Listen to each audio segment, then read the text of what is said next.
మీ మోకాల నొప్పులకు ఎటువంటి సర్జరీ లేకుండా ఎపియాన్ పెయిన్ క్లినిక్ అందిస్తున్న అత్యాధునిక చికిత్స.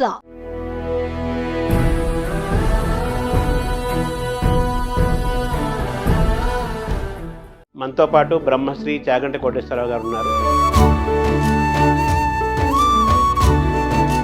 ఆంధ్రప్రదేశ్ ప్రభుత్వం ప్రతిష్టాత్మకమైన సలహాదారు పదవిని అందజేశారు. నమస్కారం. అయ్యా నమస్కారం. మీరు ఇప్పుడు నాయకత్వ లక్షణాలు ఏర్పడటం, రీడర్షిప్ రెండూ ఉన్నాయి మీకు.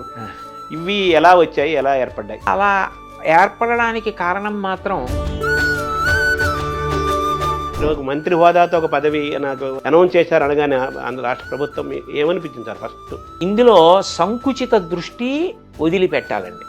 ఎంత వదిలిపెట్టాలి అంటే, చాగంటి కోటేశ్వరరావు గారు ఇవాళ ఏదో పదవిని ఆశించి వెళ్ళిపోయాడు. నాకు జగన్మోహన్ రెడ్డి గారు ముఖ్యమంత్రిగా ఉన్న కాలంలో తిరుమల తిరుపతి దేవస్థానం ధర్మ ప్రచార పరిషత్తుకి సలహాదారుగా ప్రకటించారు. నేను అప్పుడు వద్దని చెప్పాను. ఎందుకు చెప్పానంటే, అయితే మీ కార్యక్షేత్రము ఎలా ఉంటుంది? తర్వాత మీ ఏ స్వేచ్ఛతో మీరు ప్రవచనాలు చెప్పటము, గో సంరక్షణ ఏం నడుస్తూనే ఉంటాయి. అయ్యో, అది నేను ఎప్పుడూ భగవంతుణ్ణి ప్రార్థన చేసేది కూడా ఒకటే. నమస్కారం. మనతో పాటు బ్రహ్మశ్రీ చాగంటి కోటేశ్వరరావు గారు ఉన్నారు. తెలుగువారికి ప్రపంచంలో ఏ మూలలు ఉన్నా కానీ ఏమాత్రం పరిచయం అవసరం లేని ప్రపంచ ప్రఖ్యాత ప్రవచనకర్త.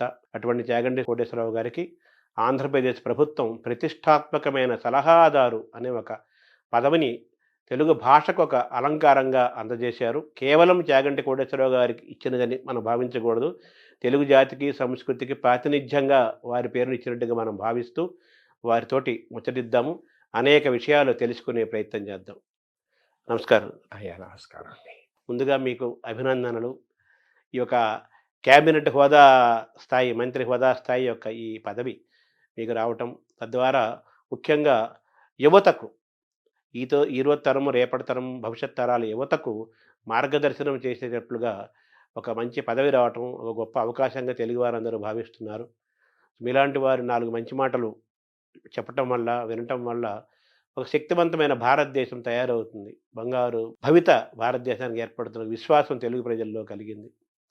మిమ్మల్ని చూస్తుంటే ఒకప్పుడు స్వామి వివేకానంద ఎంతోమంది యువతను ఆయన చాలా ప్రభావితం చేశారు. వాళ్ళ ఆలోచన విధానాన్ని మార్చారు ఆయన.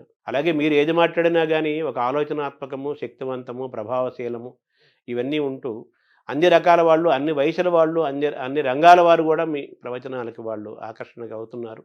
వాళ్ళ జీవితంలో కూడా అనేక మార్పులు వస్తున్న సందర్భాన్ని కూడా మనం గమనిస్తున్నాం. ఇటువంటి ఈ పదవి ఒక సరస్వతికి ఆభరణంగానే, మనం శంకరాభరణంలాగా సరస్వతికి ఆభరణంగా దీన్ని భావిస్తూ, మీ పైన స్వామి వివేకానంద ప్రభావం ఏదైనా ఉందా అని నాకు ఎప్పటి నుంచి అడగాలనిపిస్తుంది. అయ్యో, స్వామి వివేకానంద అంటే నాకు విశేషమైనటువంటి భక్తి, గౌరవం అండి. నాకు స్వామి వివేకానంద అంటే అంత గౌరవం ఏర్పడడానికి కారణం, ఆయన సామాన్యమైన మానవుడి యొక్క మౌలిక సమస్యని గుర్తించడంలో సఫలీకృతం అయ్యారు. దానికి పరిష్కారం చెప్పడంలో సఫలీకృతం అయ్యారు. ఏదో అప్పటికప్పుడు కాకతాళీయంగా చెప్పడం కాకుండా ఆయన ఆలోచనల్లో స్పష్టత ఉంటుంది. అందుకే ఇవాళ చెప్పిన ఆలోచన 10 సంవత్సరాల తర్వాత కూడా అదే కొనసాగుతూ ఉంటుంది. శంకర భగవత్పాదుల వాంగ్మయం ఎలా ఉంటుందో వివేకానందుడి ఆలోచన సరళ అలా ఉంటుంది. అందుకే ఆయన బాగా ఆలోచించి ఇది పరిష్కారము అని నమ్మకంతో చెప్పారు అని నాకు దృఢమైన విశ్వాసం. ఆయన మాటలకి నేను అంత ప్రభావితుడయ్యాను. ఆయన పట్ల నాకు అంత భక్తి గౌరవాలు కూడా ఉన్నాయి. మీ బాల్యంలో, యవ్వనంలో మీ పైన బాగా ప్రభావం చూపించిన వాళ్ళు, ఈరోజు మీరింత ఒక గొప్ప వ్యక్తిగా కీర్తి పొందటానికి, ఇంత జ్ఞానాన్ని సంపాదించడానికి ఎటువంటి ప్రేరణ పొందారు? ఎవరెవరు, ఏ ఏ పుస్తకాలు ఏవి మిమ్మల్ని ప్రభావితం చేశాయి? నన్ను ప్రభావితం చేసిన వ్యక్తులు అని చెప్పవలసి వస్తే, మొట్టమొదటి వ్యక్తి మహానుభావులు, ప్రాతస్మరణీయులు శ్రీ శ్రీ శ్రీ చంద్రశేఖరేంద్ర సరస్వతి మహాస్వామి గారు. ఆయన ఒక విషయం కాదండి, అసలు కాలంలో సంధ్యాకాలం దగ్గర మొదలుపెట్టి ఒక పిల్లవాడికి ఉండవలసిన క్రమశిక్షణ, తల్లిదండ్రుల పట్ల దేనికి గౌరవం ఉండాలి, శాస్త్రం ఏం చెప్పింది, అది ఎప్పటికీ ఎట్లా అన్వయం అవుతుంది, అన్నింటినీ కూడా ఆచరణాత్మకంగా మాట్లాడటంలో అంత గొప్ప వ్యక్తి నేను వేరొకరిని గమనించలేదు.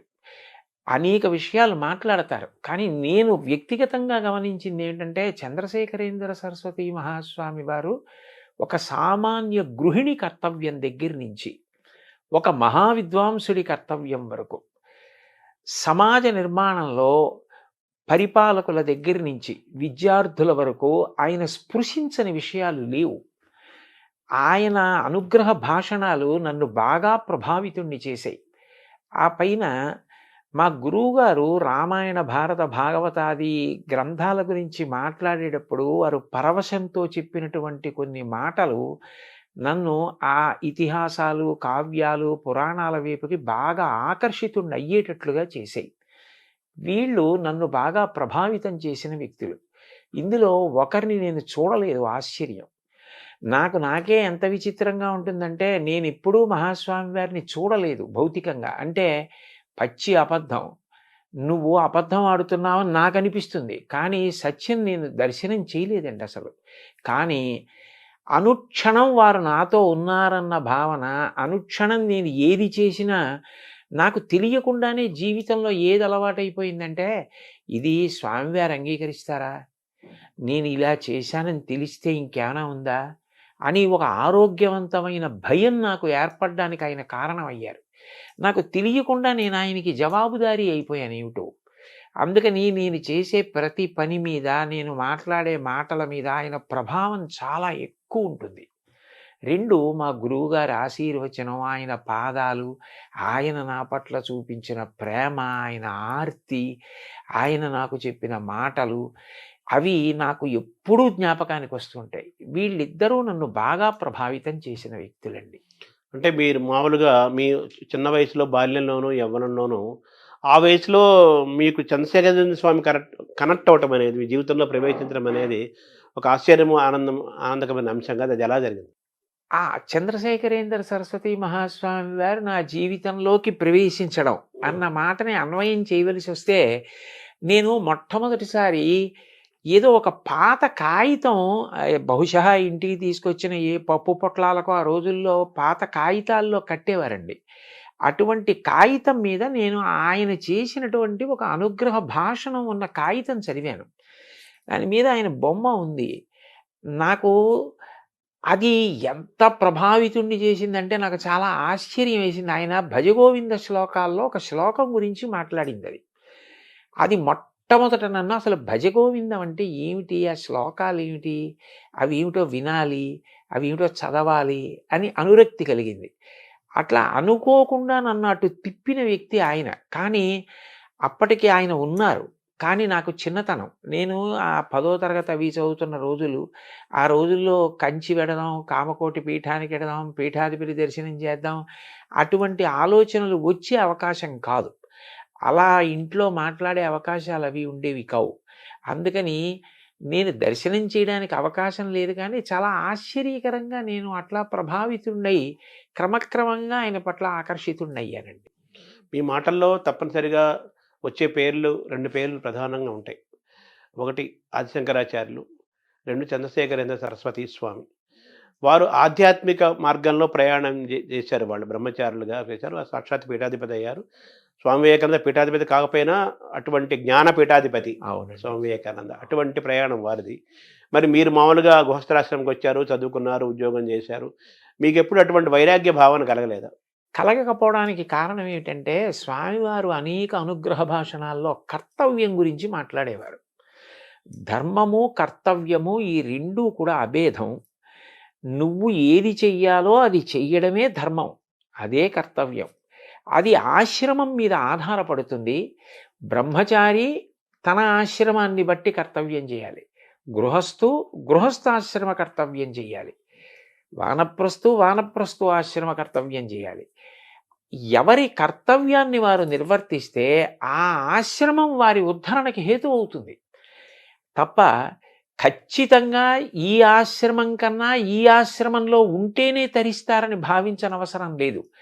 గృహస్థుగా ఉండి నీ కర్తవ్యాన్ని నువ్వు నిర్వహించడం అన్నది నీకు శ్రేయోదాయకం అని వారు చెప్పిన మాటలు నన్ను బాగా ప్రభావితం చేసిన కారణం చేత ఒక గృహస్థుగా జీవితం గడపడం నాకేమి బాధ కలగడం కానీ, ఇది నాకు బరువైపోయింది, ఇది లేకపోతే బాగుండేది అన్న విపరీత వైరాగ్యం కానీ నాకెప్పుడూ కల్పించలేదండి. నేను ఏది చెయ్యాలో అది చేస్తున్నానా. ఆయన తరచుగా ఒక మాట చెప్తుండేవారు, పూజ, వివేకానందుడు చెప్పింది కూడా అది. పూజ అన్నది కేవలం 4 గోడలకి ఒక కాలానికి పరిమితం కాకూడదు. పూజ అంటే ఈశ్వరుణ్ణి గౌరవించుట. ఈశ్వరుని గౌరవించుట అంటే ఆయన చెప్పినట్లు బ్రతుకుట. క్రమక్రమంగా పూజ ఉదయం మొదలైంది విస్తరిస్తే నేను ఇవాళ ఎన్నిసార్లు ఆయన చెప్పినట్లు బ్రతికాను. ఆయన చెప్పినట్లు బ్రతకడానికి అవసరమైతే నాకు ప్రలోభ పెట్టగలిగిన విషయాల్ని కూడా నేను పరిత్యజించగలిగాను. ఆయన సంతోషించాలని వదిలిపెట్టేశా. అది ధర్మచట్రంలో ఇమడదంటే అనగలిగితే అది పెద్ద పూజ. అది అలా పూజ విస్తరించాలి. అప్పుడు విశ్వమునందే విశ్వనాథుణ్ణి చూడాలి, లోకమునందు లోకేశ్వరుణ్ణి చూడాలి. వదిలిపెట్టి పారిపోయి ఎక్కడ చూస్తాం? కాబట్టి గృహస్థాశ్రమంలో ఉండి కార్యం నిర్వహించడానికి నాకు ఏ విధమైన ఇబ్బంది కలగకపోవడానికి కారణం ఆయన ప్రబోధమే. అంటే మనం స్వధర్మాన్ని పాటించటము, మనం ఎంచుకున్న రంగంలో దాని యొక్క లోతులు ఎత్తులు చూడటము, అని అందులో త్రికరణ శుద్ధితో దాన్ని సాధించటము అంతేనండి. అనేది ఒక కర్తవ్య బోధం మీకు వాళ్ళ ద్వారా జరిగింది. అంతే అంతే ఈ క్రమంలో మీకు భగవద్గీత శ్రీకృష్ణుడు ప్రవేశించలేదా? అని ఆ మహాస్వామి వారి ప్రవచనాల్లో అనేక పర్యాయాలు భగవద్గీత గురించి ప్రస్తావన ఉంటుంది. అసలు భగవద్గీత అనేటటువంటిది మనందరికీ కూడా మూలస్తంభం లాంటిది కదండి. ఏది మాట్లాడినా గీతలో గీతాచార్యుడు చెప్పినట్టు అన్న మాట ప్రస్తావనకు వస్తుంది. ఎవరి ధర్మం వారు పాటిస్తే అన్నప్పుడు స్వధర్మో నిధనం శ్రేయ అన్న శ్లోకం జ్ఞాపకానికి వచ్చేస్తుంది. నిన్ను నువ్వే ఉద్ధరించుకోవాలి తప్ప ఎవరో వచ్చి ఉద్ధరించరు. నీ కర్తవ్యం నువ్వు చేస్తే నిన్ను నువ్వు ఉద్ధరించుకోవడమే. ఉద్ధరేణాత్మనాత్మానం ఆత్మానవసాదయేత శ్లోకం వచ్చేస్తుంది. కాబట్టి మహాత్ముల బోధలను పరిశీలించడంలో, అనుష్ఠించడంలో మన ప్రమేయం లేకుండానే గీత కూడా చొచ్చుకుని ప్రవేశిస్తుందండి. అంటే మనకు జగద్గురువులు శ్రీకృష్ణ పరమాత్మ జగద్గురువు, ఆదిశంకరాచార్యులు జగద్గురువులు. అసలు మనకు కనిపించే తల్లిదండ్రులు మనకు పాఠాలు చెప్పే మార్గదర్శించే గురువులతో పాటు వాళ్ళు ఎక్కడి నుంచో మనకు మార్గదర్శనం చేస్తున్న జగద్గురువులు ఆదిశంకరాచార్యులు, వ్యాసుడు, శ్రీకృష్ణ పరమాత్మ కదా. అయితే మీరు ఇప్పుడు నాయకత్వ లక్షణాలు ఏర్పడటం, రీడర్షిప్ రెండో ఉన్నాయి మీకు. ఇవి ఎలా వచ్చాయి, ఎలా ఏర్పడ్డాయి? అవి ఈ కారణం చేత వచ్చాయి అని చెప్పడం కష్టమేమో కానండి, బహుశా అలా ఏర్పడడానికి కారణం మాత్రం ఏదైనా ఒక లక్ష్యాన్ని పెట్టుకున్నప్పుడు ముందుగానే దాని గురించి తరచి ఆలోచించి, ఈ లక్ష్యాన్ని పెట్టుకున్న తర్వాత మధ్యలో విడిచిపెట్టకుండా నేను సాధించడానికి ప్రయాణం చెయ్యాలి. ఎందుకనంటే ఒక లక్ష్యాన్ని పెట్టుకుని మీరు బయలుదేరారనుకోండి, మిమ్మల్ని పొగిడేవాళ్ళు, మీ వెనక నిలబడేవాళ్ళు, మిమ్మల్ని సమర్థించే వాళ్ళు ఎలా ఉంటారో, రాళ్ళేసేవాళ్ళు, దాని గురించి ఏమీ తెలియకపోయినా ఏవేవో మాట్లాడేవాళ్ళు కూడా ఉంటారు. హేతుబద్ధమైనటువంటి సలహా ఏది మన లక్ష్యాన్ని చేరుకోవడానికి పనికొస్తుందో దాన్ని స్వీకరిస్తూ, మిగిలిన దాని గురించి అంతగా అంటకాగిపోకుండా వాళ్ళు నా లక్ష్యశుద్ధిని అర్థం చేసుకోవాలి అని భగవంతుణ్ణి ప్రార్థించి స్నేహభావంతో వాళ్ళ పట్ల ఉదాసీన భావం వహించడం అలవాటైతే మన ప్రమేయం లేకుండానే మనకి నాయకత్వ లక్షణం వస్తుంది. అందరినీ నడిపించగలం.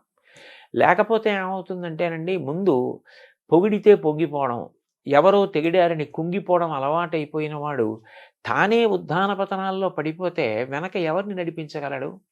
అప్పుడు తను ఏది అనుకున్నా దాన్ని సాధించడం అన్నది సాధ్యమయ్యే విషయం కాదు.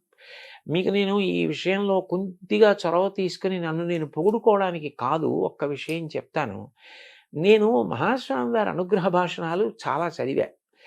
ఆయన ఏది చెప్పినా సాధికారికంగా సంతోషంగా చెప్తారు.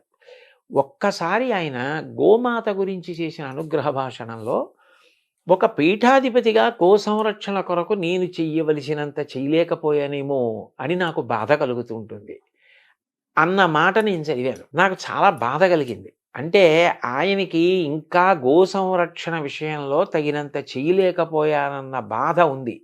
అప్పుడు నా కర్తవ్యం అంటూ ఏమైనా ఉంటే ఆయన నమ్మినవాడిగా, నేను కొన్ని గోవుల్ని కాపాడడానికి ముందుకు వెళ్ళి ఏదో నేనొక్కడిని గోవుల్ని రక్షించడం కాదు, గో సంరక్షణం అన్నదాన్ని ఎందుకు చెయ్యాలి అన్నది వ్యాప్తి చెందేటట్టుగా చెయ్యడానికి ప్రయత్నం చెయ్యాలి. అప్పుడు ఆయన సంతోషిస్తారనిపించింది. మొదలుపెట్టాం గోశాల. మీరు వచ్చి చూశారు.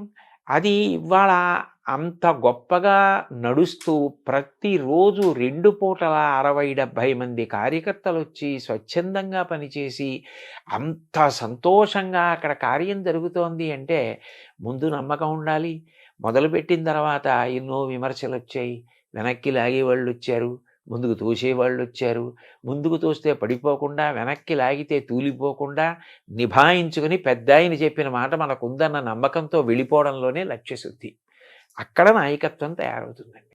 ఇది మీలో ఇంత ఒక దృఢమైన అచంచలమైన ఒక పట్టుదల, ఆ స్వభావము, దేనికి వంగకుండా పొంగకుండా ఉండే లక్షణాలు, ఇవన్నీ కూడా మీకు ఆదిశంకరాచార్యులు, జగద్గురు చంద్రశేఖరేంద్ర సరస్వతి స్వామి వారు, వివేకానంద వీళ్ళ యొక్క స్ఫూర్తి మీ పైన ఉందని అనుకోవాలి, వాళ్ళ వాక్కుల యొక్క ప్రభావం. ఖచ్చితంగానండి. ఎందుకంటే వివేకానందుడు ఎన్ని కష్టాలు పడ్డారండి, శంకరాచార్యులు వారు ఎన్ని కష్టాలు పడ్డారు. ఆయన్ని శారీరకంగా కూడా అంతం చేసేద్దామని ప్రయత్నం చేశారు.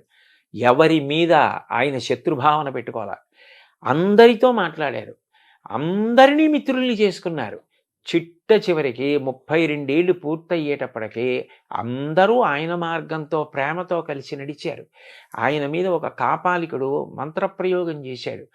ఆయన మీద ఎన్ని జరిగాయి, ఆయన వాటన్నిటికీ చెలించిపోలేదు. నిభాయించుకుని ముందుకు నడిచారు. జగద్గురువులుగా అంత గొప్ప స్థానాన్ని సంపాదించుకొని ఇవాళ ప్రపంచమంతా 2 చేతులెత్తి నమస్కరించి 32 ఏళ్ల వయస్సులో ఇన్ని చేయడం ఎవరికి సాధ్యం? శంకరాచార్యుల వారికి తప్ప. అంటోంది అంటే ఆయన కన్నా గొప్ప నాయకుడు ఎక్కడుంటారండి? చంద్రశేఖరేంద్ర సరస్వతి మహాస్వామి వారి జీవితంలో 90 పడి దాటిపోయిన తర్వాత కూడా ఆశ్రమధర్మం విడిచిపెట్టకుండా తోపుడు బండి పట్టుకుని సత్యదండాన్ని పట్టుకుని కాలినడకన వెళ్ళారు అంటే నిజంగా ఎంత స్ఫూర్తిదాయకమైన జీవితాలండి అవన్నీ.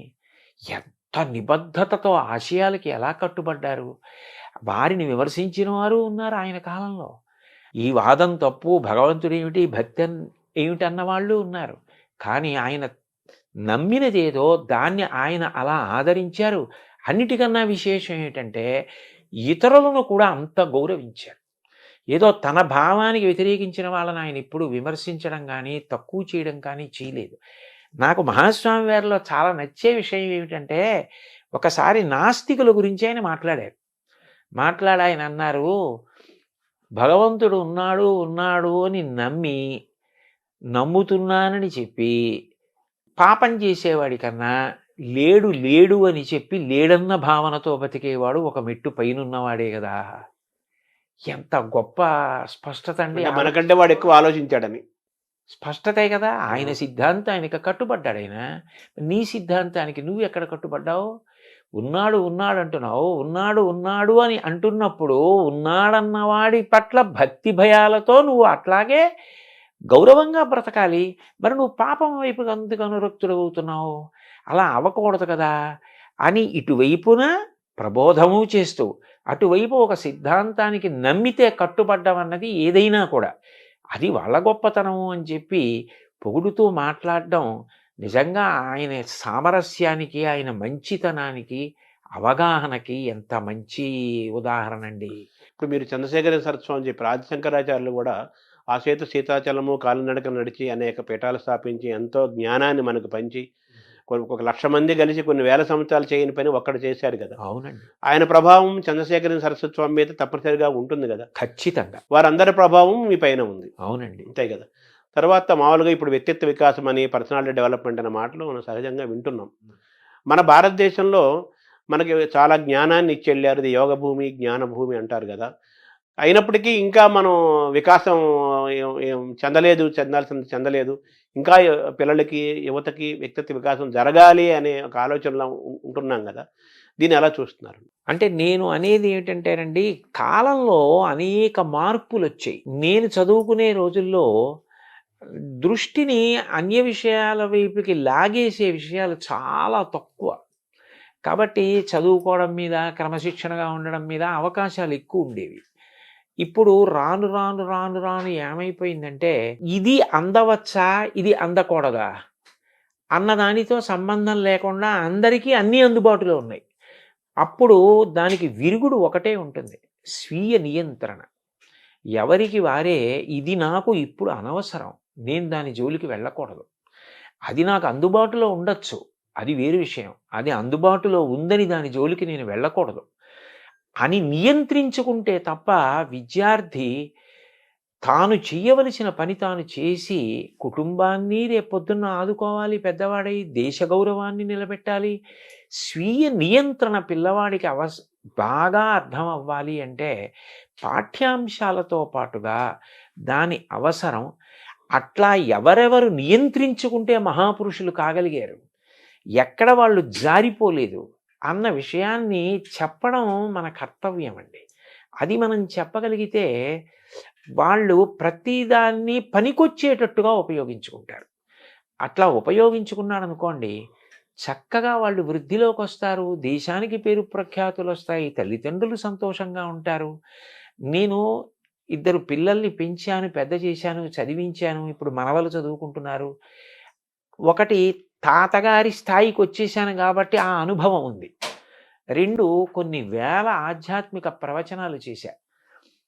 పిల్లలకి చెప్పడం అన్నది నాకు ఎందుకు ఇష్టం అంటే, పిల్లలలో తప్పు ఒప్పుకునే లక్షణం ఉంటుందండి. ఎందరో పిల్లలు ఒక విషయాన్ని గురించి మాట్లాడిన తర్వాత వచ్చి, మేము ఈ తప్పు చేశామండి, ఇప్పుడు మీరు చెప్పిన తర్వాత మాకు అర్థమైంది, ఇంకా మేము ఈ తప్పు చేయదలుచుకోవట్లేదు, మేము మారాలనుకుంటున్నాం, మేము నిబద్ధతతో నిలబడాలనుకుంటున్నాం అని మారిన వాళ్ళు, మారి వాళ్ళ లక్ష్యాలు సాధించిన వాళ్ళు అనేక మంది నా దగ్గరికి వచ్చి నేను అడగకపోయినా చెప్పిన వాళ్ళు ఉన్నారు.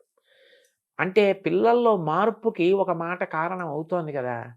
అయినప్పుడు అది చెప్పవలసిన అవసరం ఉంది. కాబట్టి ఇది ఒకప్పుడు అవసరం, ఒకప్పుడు అవసరం లేదన్న మాట ఉండదు, ఎప్పుడూ అవసరమై ఉంటుంది. అందున స్వీయ నియంత్రణ యొక్క అవసరం పెరిగే కొద్దీ ఇటువంటివి చెప్పవలసిన అవసరం కూడా అంత అవసరం పెరుగుతూ ఉంటుందండి. అంటే కాలమాన పరిస్థితుల్లో అన్ని మార్పులు వస్తుంటాయి, కొన్ని దూరం అవుతాయి, కొన్ని దగ్గర అవుతుంటాయి. అది కాలమాన పరిస్థితుల్లో వేల సంవత్సరాల మానవ పరిణామ క్రమంలో కృతయుగం నుంచి ఈ నేటి యుగం వరకు సహజంగా జరిగే ప్రక్రియ అది. కాలం గొప్పది కదా బేసిక్గా.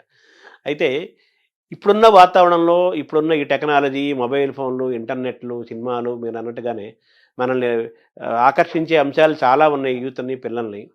ఇప్పుడు పిల్లల్ని దారిలో తీసుకురావటం, వాళ్ళు ఎంచుకున్న విద్యలో వారు రాణించడంతో పాటు మంచి ఉద్యోగం తెచ్చుకొని ఎదగటంతో పాటు సమాజం పట్ల, దేశం పట్ల ఒక బాధ్యతగా ఉండటం, తయారవటం, భారతీయుడికి ఉండాల్సిన లక్షణాలన్నీ ఉంచుకుంటూ పొదిగి పుచ్చుకొని తయారవటం అనేది ఈ యొక్క సవాల్ లాంటిది కదా మీలాంటి వాళ్ళకి చెప్పటం కోసం అంటున్నాను సార్. సవాల్ అవదా అది ప్రస్తుత వాతావరణంలో? ఎట్టి పరిస్థితుల్లోనూ అవదండి. ఎందుకనంటే అక్కడ ఒకే ఒక్క విషయం ఏమిటంటే, నేను ఎప్పుడైనా పిల్లలకి చెప్పడానికి వెడితే నన్ను నేను వాళ్ళ మేనమామగా ఊహించుకుని పెడతాను. ఒక మేనమామకి ఉంటుంది సహజమైనటువంటి ప్రేమ. అయ్యో వీడు నా అక్క కొడుకు, వీడు నా చెల్లెలి కొడుకు, వీడు బాగుపడాలి కాబట్టి వీడికి అనునయంగా చెప్దాం, వీడికి 4 మంచి మాటలు చెప్దాం, ఇవాళ చెప్దాం, రేపు చెప్దాం, ఎల్లుండి చెప్దాం, వీడి తలకెక్కుతాయి. ఇప్పుడు వీడి తప్పు చేయకపోయినా రేపట్లాంటి తప్పు చేయకుండా వీడిని నిగ్రహిస్తాయి. కాబట్టి నేను కనపడ్డప్పుడల్లా వీడికో 4 మంచి మాటలు చెప్తూ ఉండాలి అని ఎవరికి ఉంటుంది? మేనమామల ముద్దు మీలైన ముద్దు అని లోకంలో సామెత. మేనమామకి అది సహజమైన ప్రేమ. అది ఆ ప్రేమ ఏం చేస్తుందంటే చెప్పేటప్పుడు బరువు తెలియనివ్వదు. వాడు వృద్ధిలోకి రావాలన్న ప్రేమ, చెప్పాలన్న తృష్ణ పెంచుతుంది. నన్ను నేను మేనమామగా భావించుకోవడంలో, ఇన్నిసార్లు నేను పిల్లలకి చెప్పడంలో అంత సంతోషం కలిగిందండి. అందుకే ఇప్పుడు కూడా నేను యథార్థానికి నాకు ప్రభుత్వం వారు ఇచ్చింది ఏ స్థాయి అయినా, నేను మనసులో భావన చేసేది మాత్రం ఏ పిల్లలకి చెప్పినా మేనమామగా భావన చేసుకుని వెళ్ళి చెప్తాను. ఢిల్లీకి ప్రభు అయినా తల్లికి కొడుకే అన్నట్టుగా మీరు ఎక్కడున్నా వాళ్ళకి మేనమామ, వాళ్ళు మీ మేనకోడళ్ళు, మేనల్లుళ్ళు. ఆ భావనతోనే చెప్తానండి. అంటే తల్లితో సమానం కదా మేనమామ అంటే. అంతే. అయితే మీరు వివేకానంద గురించి మాట్లాడుకున్నాం మనం. తప్పనిసరిగా మాట్లాడుకోవాలి యువత అనగానే. ఆయన మెంటల్ ఫిట్‌నెస్, ఫిజికల్ ఫిట్‌నెస్ శారీరకంగాను, మానసికంగాను మనం దృఢంగా ఉండాలి అంటారు కదా! మీరు మీ మీ ప్రయాణంలో మీ బాల్యం నుంచి, యవ్వనం నుంచి మీ ప్రయాణంలో మానసికమైన ప్రయాణం కోసం మీరు పుస్తకాలు చదివారు, జ్ఞానాన్ని ఆశ్రయించారు, గురువుల్ని ఆశ్రయించారు. శారీరకమైన దృఢత్వానికి మీరేం చేశారు? మాకు చిన్నతనంలో ఆటలాడుకోవడానికి చాలా విశేషమైన అవకాశం ఉండేదండి. పాఠశాలలో చూస్తే చాలా పెద్ద క్రీడా ప్రాంగణం. నాకు బాగా జ్ఞాపకం. మా చిన్నతనంలో మాకు తెలుగు పాఠం చెప్పేవారు. ఆయన తరచుగా ఓ మాట అనేవారు, "ఒరేయ్! ఆట ఆడుకునేటప్పుడు ఇక్కడ నిలబడి ఔట్, నాట్ ఔట్ అని అరిస్తే అంత దూరం వినపడాలిరా. అలా అరిచి మాట్లాడితే రేపొద్దున్న సభలో 2 గంటలు మాట్లాడినా మధ్యలో మంచినీళ్ళు తాగవురా" అనేవారు. ఆయన ఎందుకనేవారు? ఆయన ఏది దృష్టిలో పెట్టుకున్నారో, ఏ భవిష్యత్తు దర్శనం చేశారో నాకు తెలీదు కానండి. అట్లా హాయిగా ఆడుకునేవాళ్ళం. అంత సంతోషంగా ఆడుకునేవాళ్ళం. ఆ ఆటలు మాకు ప్రత్యేకంగా వ్యాయామము అన్న అవసరం లేకుండానే ఎంతో సంతోషంగా శరీరానికి ఒక రకమైన బలాన్ని ఇవ్వడంలో, చక్కగా 4 చోట్లకి ప్రయాణం చేయడానికి, ఓ 2 గంటలు కూర్చుని మాట్లాడడానికి ఇబ్బంది లేని పరిస్థితిని కల్పించాయి. అయితే వయస్సుతో పాటు కాలక్రమంలో శరీరం శిథిలమవుతుందనుకోండి. ఇప్పుడు నాకు కొద్దిగా మోకాళ్ళ నొప్పులొచ్చాయి. అవి కాలంలో రావలసింది. అదో ఆభరణం కాలంలో రాకపోతే ఆశ్చర్యం గానీ, వస్తే ఆశ్చర్యం లేదు. అవును. కళ్ళజోడొచ్చింది. కానీ ఇంతకాలం నుంచి శరీరం సహకరించింది అంటే దానికి మేము ఆడుకున్న ఆటలు ప్రధానమైన కారణం. పిల్లలకి శరీర నిర్మాణంలో క్రీడలనేటటువంటివి ఎంతో ప్రాముఖ్యత వహిస్తాయండి. వాళ్ళకి అంతకన్నా సంతోషం ఇంకోటి ఉండదు. అంటే పిల్లలను, యువతని తీర్చిదిద్దే ఒక బృహత్తరమైన బాధ్యత మీరు తీసుకున్నారు. ప్రభుత్వం కూడా మీకు చాలా గౌరవంగా, ఎంతో ప్రేమగా, వినయంగా మీకది అప్పజెప్పింది. అయితే మీరు చదువుకున్న కాలానికి కాలం మారుతోంది. విద్యా విధానం గూడా అంత అనుకూలంగా కనిపించట్లేదు కదా! ఈ ఆటల పట్ల ఎంతసేపటి చదువు, చదువు, చదువు లేదా ఎంసెట్ లేదా సాఫ్ట్‌వేరు ఈ మాటలే వినిపిస్తున్నాయి తప్పితే చదువు, జ్ఞానము, సంగీతము, కళలు, ఈ ఆల్ రౌండ్ డెవలప్‌మెంటు, పరిపూర్ణ వ్యక్తిత్వ నిర్మాణం ఇవన్నీ కూడా దూరమవుతూ మీరంటే ఆటలు దూరమైనయి. చాలా దూరమవుతున్నాయి గదా! సో, యువత బాగా తయారవ్వాలి, బాల్యంలో మంచి ఒక పరిణామం ఏర్పడాలి అంటే ఆటలు చాలా ముఖ్యమైన కళలు ముఖ్యం గదా! ఈ వాతావరణం ముఖ్యమవుతున్న కాలంలో మీరు ప్రభుత్వానికి గానీ, విద్యాశాఖలకు గానీ మీరేమన్నా సూచిస్తారా? దాన్ని ఎలా తీసుకెళ్తారు? నేను పిల్లలకైనా, ప్రభుత్వానికైనా, ఉపాధ్యాయులకైనా, పాఠశాలల యొక్క యాజమాన్యానికైనా చెప్పాలి అనుకునే విషయం ఒక్కటేనండి. అసలు ముందు శరీరం అన్నది దృఢంగా ఉండి, శరీరం సహకరిస్తే అప్పుడు ఆ వ్యక్తి ఏదైనా చేయగలుగుతాడు. శరీరం దృఢంగా లేకపోతే అతను మానసికంగా ఎంత బలవంతుడైనా కార్యం చేయలేడు. మానసికంగా ఎంత ధైర్యం ఉన్నవాడైనా శరీరం సహకరించకపోయినా చేయలేడు. మనసుకి శిక్షణ ఉండాలి. మనసు ధైర్యంగా ఆటుపోట్లను ఎదుర్కోవాలి.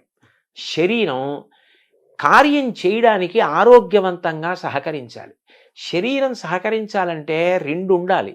ఒకటి, మంచి ఆహారం తినాలి. ఏదో రుచి కోసం కాదు.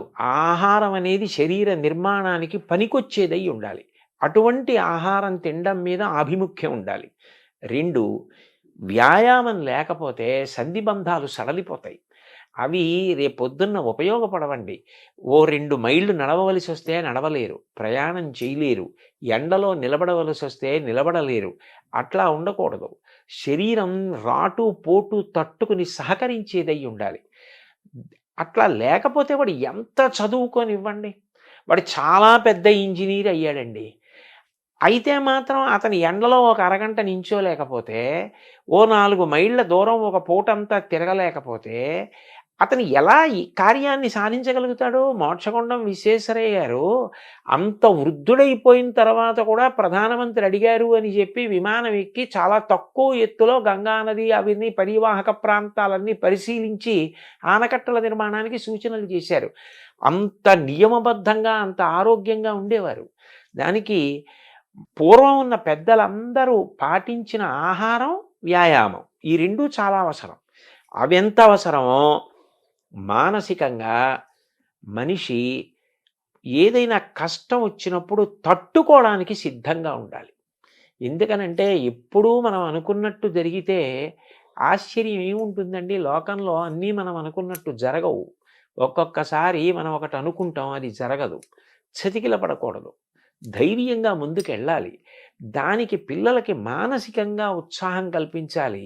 శారీరకంగా దృఢత్వం పొందడానికి ఆ అవకాశం కూడా కల్పించాలి. అంటే ప్రస్తుత విద్యా విధానంలో ఇంకొన్ని కాలేజీలు, కొన్ని స్కూల్స్‌లో ఏసీ బస్సులు, ఏసీ రూములు అంతా ఏసీమయమై సుఖమయమైపోయిన ఏదో స్టార్ హోటల్స్ లాగా ఉన్న వాతావరణంలో మీరన్నట్టుగా ఎండకు ఎండి, వానకు తడిసి, గాలికి తిరిగి ఆ ప్రకృతికి ఫేస్ చేసి అన్నిటిని తట్టుకోగలిగే మానసికంగా, శారీరకంగా తట్టుకునే శక్తి ఒకప్పుడు ఉండేది. అవునండి. దానికి దూరం అవుతున్నారు గదా! అవును. సో మీరొక బాధ్యత గల ఒక క్యాబినెట్ మంత్రి హోదాలో మీరు వస్తున్నారు కాబట్టి ప్రభుత్వాలకి అట్‌లీస్ట్ మన ఆంధ్రప్రదేశ్ ప్రభుత్వానికైనా గానీ ఇవన్నీ అవసరం చాలా ఉంది గాబట్టి మళ్ళీ ఒకప్పుడు వాతావరణానికి దగ్గర చేయాల్సిన అవసరం గూడా ఉందనిపిస్తుంది గదా! మీరు చెప్పిన అవునండి. మాటలను బట్టి. అవునవును. అవును. సో ఇవి గూడా మీరు తెలియజేసే అవకాశం ఉందా? అయ్యో! తప్పకుండా. వారు నన్ను అంత ప్రేమగా మీరు మాకు సూచనలు చెయ్యండి అని అడిగినప్పుడు, ఇవి అవసరమో అని ఏది నేను నమ్మానో అది చెప్పడంలో తడబాటే ఉండదండి. తప్పకుండా చెప్తాను. అంటే తర్వాత మీకిచ్చినది గూడా మీకు ఎంతో మీకు బాగా గో సంరక్షణ ఇష్టమైన అంశం. యువత అంటే మీకు చాలా ఇష్టము. మీకు చాలా ఎంతో ఇష్టమైంది అంశమే మీకొచ్చింది అనుకోకుండా. అవునండి. అవును. ఇది మీ మనసుకి ఇష్టమైన అంశం. చెప్పాలనుకున్న అంశానికి దానికి ఒక అధికారికమైన ముద్ర పడింది అంతే. అవును. అవును. కదా! అవును. సో అయితే మన ఈ పెంపకంలో యువతను బాల్యులను పిల్లల్ని తయారు చేసే క్రమంలో పెంపకం గూడా చాలా ఇంపార్టెంట్ కదా! అవును. అవును. అక్కడ గూడా ఇప్పుడు ఒకప్పుడు వాతావరణం లేదు గదా! లోపం జరుగుతోంది గదా! అవును. సో దాన్ని మనం ఎలా అధిగమించాలి? అది తల్లిదండ్రులకి సహజంగా భగవంతుడిచ్చిన గొప్ప వరం ఏమిటంటే, పిల్లలలో అంతర్లీనంగా ఉన్నటువంటి నైపుణ్యాన్ని గుర్తించగలిగిన లక్షణం ఉంటుందండి. ఇప్పుడు సర్ ఆర్థర్ కాటన్ అంత గొప్ప ప్రాజెక్ట్ బ్యారేజ్ కట్టారు. దానివల్ల లక్షల ఎకరాల సాగు జరుగుతోంది. చిన్నతనంలో హోర్న వాన పడుతుంటే ఆయన అన్నగారితో కలిసి వీధిలో నడుస్తుంటే వర్షపు నీరు వస్తుంటే దాన్ని ఆయన పుల్ల ముక్క తీసుకుని చిన్న చిన్న కాలవలుగా కలిపి ఆ ప్రవాహాన్ని అంతటిని పెద్దది చేసి పల్లం వైపుగా నడిపించడం చూసి అన్నగారు వెళ్ళి తండ్రికి చెప్తే, వీడికి నీటి ప్రవాహాన్ని నియంత్రించడం, పల్లం వైపుకి నడిపించడం ఇష్టమని ఇరిగేషన్ వైపుకి చదివించారు. ఎంత ఉపయుక్తపడ్డాడు మహానుభావుడు. ఆయన్ని కాటన్ అంటే ఎవరో విదేశీయుడిగా చూడరు. ఉభయ గోదావరి జిల్లాల్లో మీకు ఎన్ని విగ్రహాలు కనపడతాయో. ఆయనకి ఒకసారి తర్పణ ఇస్తుంటే ఋషి సమానంగా కాటనే విని ఆశ్చర్యపోయారు పడవలోంచి. అంత గౌరవిస్తారు. అంటే తల్లిదండ్రులు గుర్తించబట్టే కదా! రవీంద్రనాథ్ ఠాగూర్ గారిలో చిన్నప్పటి నుంచి కవిత్వం మీద ఆసక్తి ఉందని దేవేంద్రనాథ్ ఠాగూర్ గుర్తించి కవిత్వం వ్రాయడానికి అవకాశం కల్పించబట్టి కదా సాహిత్యంలో నోబెల్ ప్రైజ్ వచ్చింది. తల్లిదండ్రులు ఎంతసేపు వీడు ఇదే కావాలి అన్న ఆలోచన కాకుండా పిల్లల్లో అంతర్లీనంగా ఉన్న నైపుణ్యాన్ని గుర్తించగలిగితే, ఓ చిట్టిబాబు గారు లాంటి వైణికుడు వస్తాడు, ఒక బాలమురళీకృష్ణ గారు లాంటి గానగంధర్వుడు వస్తాడు, ఓ ఘంటసాల వెంకటేశ్వరరావు గారు వస్తారు, అట్లాగే ఒక గొప్ప శిల్పి జక్కన లాంటి శిల్పి వస్తాడు. వాళ్ళకి అసలు అనేక విషయాలు పిల్లలకి చూపించి వాళ్ళ అనురక్తి దేని వైపు నిలబడుతోందో అటువైపు ప్రోత్సహిస్తే మళ్ళీ అన్ని రంగాల్లోనూ వృద్ధి ఉండాలి కదండి. ఇప్పుడు ఆంధ్రదేశం అంటే ఒకప్పుడు విశ్వనాథ సత్యనారాయణ గారు, గుర్రం జాషువా గారు, కొప్పరపు కవులు వాళ్ళందరూ రాసిన గ్రంథాలు, ఆ పద్యాలు, పుస్తకాలు ఎంత చెప్పుకుంటాం. అట్లాంటి కవులు రావాలి, గాయకులు రావాలి, వైణికులు రావాలి, సంగీత విద్వాంసులు రావాలి, రచయితలు రావాలి. చిన్న కథలు తెలుగుదేశానికి పెద్ద ఆస్తి. ఆంధ్రదేశానికి చిన్న కథ అంటే అంత గొప్పది. శ్రీపాద సుబ్రహ్మణ్య శాస్త్రి గారు ఉన్నారు. చిన్న కథలు రాసేవాళ్ళు రావాలి. ఎవరిలో ఏ నైపుణ్యం ఉందో గుర్తించగలగడం తల్లిదండ్రులకే సాధ్యం. మొదట వాళ్ళకే తెలుస్తుంది. అంటే ఇప్పుడు ఆ వాతావరణం స్కూల్ వాతావరణం మారుతోంది. ఆటలు పోతున్నాయి, కళలు పోతున్నాయి, సంస్కృతి మిస్ అవుతున్నాం. అలాగే ఇంట్లో పెంపకంలో కూడా పిల్లల వైపు చూస్తూ తల్లిదండ్రులు వాళ్ళని గమనించటము, వాళ్ళ శ్రద్ధాశక్తులు, వాళ్ళకి ఏదిలో ఆసక్తి ఉంది, ఇందులో వీళ్ళు పైకి వస్తారనే ఆలోచనలు, ఇవన్నీ కూడా తగ్గిపోతున్న కాలంలో మనం ఉన్నాం కదా! సో మీ ఇదిలో మీరు చేయగలిగినంత మీరు చేస్తారు. సహజంగా కూడా అటు ప్రభుత్వ విద్యా వ్యవస్థ, ఇటుపక్క పిల్లల పెంపకము, ఇంకో పక్క పిల్లలు. ఈ మూడిటి మధ్య ఒక కలిస్తేనే అనుసంధానం బాగుంటుందండి. ఉండాలి కదా. కలిస్తేనే చాలా బాగుంటుంది. అది ఎందుకనంటే ఈ రంగంలోకి వెడితే అతను అప్రయోజకుడైపోతాడు, అతను ఏమీ సాధించలేడు అన్న భావన పెట్టుకోక్కర్లేదు. సంగీతంలోకి వెళ్ళి కూడా ప్రపంచ ప్రఖ్యాతి పొందినటువంటి వాళ్ళు అనేక మంది ఉన్నారు. అందులో కూడా ఆర్థికంగా ఏమీ ఆర్జన ఉండదు అనుకోవడానికి కూడా వీల్లేదు. అందులోకి వెళ్ళి ఆర్థికంగా నిలదొక్కుని చక్కగా సంతోషంగా హాయిగా జీవనం గడిపిన వాళ్ళు ఉన్నారు. కాబట్టి ఇవాళ ఏ రంగానికి కూడా నిజంగా చెప్పాలంటేనండి, ఇందులోకి వెడితే ఆర్జన ఉండదన్న రంగం నాకు తెలిసి ఏవీ లేవు. మనిషి బాగా నిలదొక్కుని నైపుణ్యం సంపాదించాలి తప్ప ఒక వైణికుడిగా ఎంత స్థాయికైనా వెళ్ళచ్చు, ఒక గాయకుడిగా ఎంత స్థాయికైనా వెళ్ళచ్చు, ఒక విద్వాంసుడిగా, ఒక కవిగా, ఒక రచయితగా, ఒక వ్యాఖ్యాతగా ఎంత స్థానాన్నైనా పొందవచ్చు. అంటే మనం ఏ రంగాన్ని ఎంచుకున్నా, ఏ పని చేసినా అందులో హైట్స్ చూడాలి, ఎక్సెల్ అవ్వాలి అనే ఒక పట్టుదల ఆ మనిషిలో ఉండాలి. పిల్లల్ని అది వాళ్ళలో ఉందన్నప్పుడు తల్లిదండ్రులు ప్రోత్సహించడం కూడా అవసరం. చాలా ముఖ్యం, చాలా ముఖ్యం అండి. స్వామి వివేకానంద అన్నారు కదా, నాకు ఇల్లు ఊడ్చే ఉద్యోగం వస్తే ఎవరు ఊడ్చనంతగా ఇల్లు ఊడుస్తాను అన్నారు. అది కావాలండి. అంత బాగా పిల్లలు ఏది బాగా చేస్తున్నారో వాళ్ళ అనురక్తి ఎటువైపు ఉంది గుర్తించగలిగితే వాళ్ళు అందులో చాలా తేలిగ్గా అల్లుకుంటారు. భగవంతుడు అందరికీ అనేక రకాలైన ప్రజ్ఞ ఇస్తాడు. ఆ ప్రజ్ఞని చంపేయకుండా అది వృద్ధిలోకి వచ్చేటట్టు చేస్తే వాళ్ళు ఏ స్థాయికైనా వెడతారండి. అంటే ఎథిక్స్, వాల్యూస్ దీనికి అడ్వైజర్గా మీరు నియమించబడ్డారు. ఎథిక్స్, వాల్యూస్ పిల్లలకు బోధించడంతో పాటు తల్లిదండ్రులకు కూడా బోధించాల్సిన అవసరం ఉంది కదా, అదేమైనా చేపడతారు? ముఖ్యం ఒక్కడి నుంచి స్టార్ట్ చేయాలంటున్నారు. తప్పకుండా అది పిల్లలకి చెప్పేటప్పుడే ఇప్పుడు మీరు అడిగిన ప్రశ్నకి జవాబుగా నేను చెప్తున్నది ఏదుందో అది తల్లిదండ్రులందరికీ నేను చేస్తున్న ప్రార్థనే. పిల్లల విషయంలో వాళ్ళకి దేని మీద అనురక్తి ఉందో దాన్ని గమనించండి. ఆ అనురక్తి వైపుకి వాళ్ళని నడిపించడం చాలా తేలిక. అట్లా నడిపిస్తే వాళ్ళు వృద్ధిలోకి వస్తారు. బాబుగారు చిన్నప్పుడు బొగ్గట్టుకుని బొమ్మలు గీస్తే వాళ్ళ అమ్మగారు ప్రోత్సహిస్తే కదూ అంత గొప్ప చిత్రకారుడు అయ్యారు. ఎవరు దేనిలో ప్రఖ్యాతి వహించడానికి అవకాశం ఉందని అనుకుంటున్నారో దాన్ని ప్రోత్సహిస్తేనే వాడు ఆ రంగంలో నిలదొక్కుంటాడు. అంతేగాని ఎంతసేపు నువ్వు ఇదే కావాలి, ఇదే కావాలి, ఇదే కావాలని మోసపోసినట్టుగా కోరుకుంటే వివిధ రంగాలలో ప్రజ్ఞావంతులు ఎక్కడి నుంచి వస్తారండి? అంటే మీరు ఏర్పాటు చేసే సమావేశాలు కానీ లేకపోతే వీటిల్లో క్లాసెస్లో కానీ తల్లిదండ్రులు కూడా మీరు ఆహ్వానించాలి. అయ్యో, అనేక సందర్భాల్లో తల్లిదండ్రుల్ని కూడా కూర్చోపెట్టడం, తల్లిదండ్రులు ఉన్న సభలకి ప్రత్యేకంగా వెళ్ళి మాట్లాడడం కూడా ఉందండి. అట్లా కూడా నేను మాట్లాడిన సందర్భాలు ఉన్నాయి. ఉపాధ్యాయులు, తల్లిదండ్రులు వీళ్ళ యొక్క పాత్ర చాలా ప్రధానమైంది కదా. యువత బాల్యులు మంచి తయారవ్వాలంటే వాళ్ళందరినీ కూడా మీ చేసే వర్క్షాపులు కానీ రేపు భవిష్యత్తులో చేయబోయే కార్యక్రమాల్లో వీళ్ళందరినీ తప్పనిసరిగా తీరాలి, కలిపే ప్రయత్నం మీరు తప్పనిసరిగా చేస్తారు. అయితే ఇప్పుడు ఎథిక్స్, వాల్యూస్ అన్నారు. ఈ మాటలు వినడానికి ఇప్పుడు ప్రస్తుత కాలంలో ఇవి చాలా బరువుగాను, పెద్దగాను, సత్యదూరంగాను అనిపిస్తున్న మాటలు కదా. విలువలు ఏమంటున్నారు, ఎథిక్స్ అమ్ము అది అంటున్నారు. ఇది ఛాలెంజ్గా లేదా? దీన్ని మనం మళ్ళీ సొంతం చేసుకుంటాం? లేదండి, నిజానికి ఎందుకంటే మీరు ఒక్కటి ఆలోచించండి, మిగిలిన ప్రాణులన్నింటికీ కూడా ఒక్కటే ధర్మం, పశుధర్మం అంతే. దానికి నీతి పాటించాలి, నియమం పాటించాలి అని చెప్పలేరు. ఒక పెద్ద పులికి ఆకలేస్తే నిండు గర్భిణి అయి అప్పుడే ప్రసవిస్తున్నటువంటి ఒక లేడిని కూడా చెనకి తింటుంది. అది దాని ధర్మం. దానికి అహింస, దయ బోధించలేరు. మంచి గుణములన్నీ ఉండి తీరవలసింది ఎవరికి అంటే మనిషికి.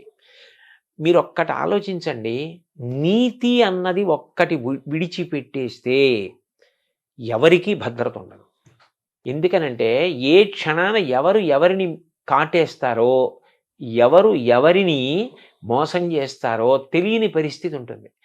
అభద్రతాభావం అన్నది ఉండిపోయిన నాడు, శాంతి లేని నాడు ఎవరు ఎంత చదువుకున్నా, ఎవరు ఎంతంత పదవులలో ఉన్నా దాని వలన ఏది ప్రయోజనం? ఏదీ లేదు. తాను ప్రశాంతంగా ఉండవలసింది, అందరినీ ప్రశాంతంగా ఉంచవలసింది మనిషి ఒక్కడే. ఆ మనిషి అన్ని జీవులు ప్రశాంతంగా ఉండేటట్టు చేయడం నీతిని పాటించడం ద్వారానే. అది పాటించడం వల్ల అంత పెద్ద ప్రయోజనం ఉన్నప్పుడు అది బరువు అవ్వవలసిన అవసరం ఏముంది? ఇప్పుడు నా కూతురుంది. నా కూతురు బయటికి వెళ్ళినప్పుడు భద్రంగా ఉంటుందన్న నమ్మకం నాకు కలగాలి. వేరొకరి కూతురు బయటికి వెళ్ళినప్పుడు భద్రంగా ఉంటుందన్న భావన వారికి కలగాలి.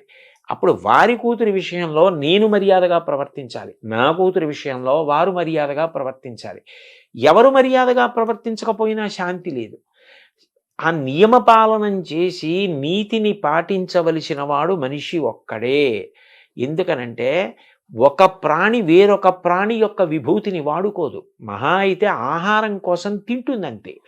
ఏనుగు దంతం పెద్ద పులికి అక్కర్లేదు. ఏనుగు దంతంతో బొమ్మ చేసేవాడు మనిషి. నెమలి నాట్యం చూసి నాట్యం నేర్చుకునేవాడు మనిషి. గాడిద మీద బరువులు మోయించేవాడు మనిషి. గుర్రం ఎక్కి ఎత్తైన ప్రదేశాలకు వెళ్ళేవాడు మనిషి. ఏ ప్రాణిలో ఏ విభూతి ఉంటే దాన్ని వాడుకునేవాడు మనిషి. అయినప్పుడు ఆ మనిషి తాను ప్రశాంతంగా ఉండాలి, చుట్టూ ఉన్న వాళ్ళని ప్రశాంతంగా ఉంచాలి, సమస్త జీవులను ప్రశాంతంగా ఉంచాలి.